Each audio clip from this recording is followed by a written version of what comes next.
This is a review of the Honest Kitchen grain-free turkey recipe, tasty whole food cluster. So this is a relatively new product and is definitely a good alternative to your typical kibble.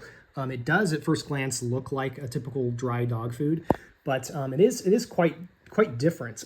You'll notice that it's kind of lighter in texture or in color here.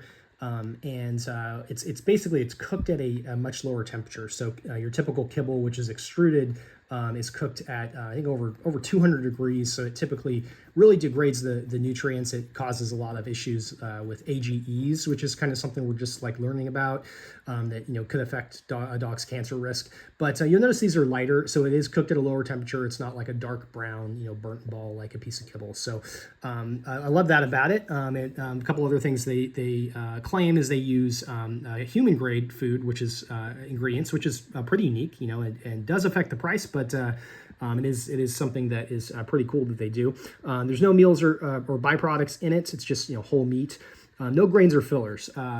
Keep in mind when they say no grains, there still is sources of starch and carbohydrates. In this case, the second ingredient is potatoes. So that's not necessarily bad. It's just keep that in mind. It's not necessarily that different in protein content from a grain free food versus grain inclusive. So a couple other things I like about the ingredients, they have turkey liver in there, a good source of vitamins and minerals. They have broccoli, pumpkin, apples, coconut oil, some good sources of fiber in there and vitamins, nutrients.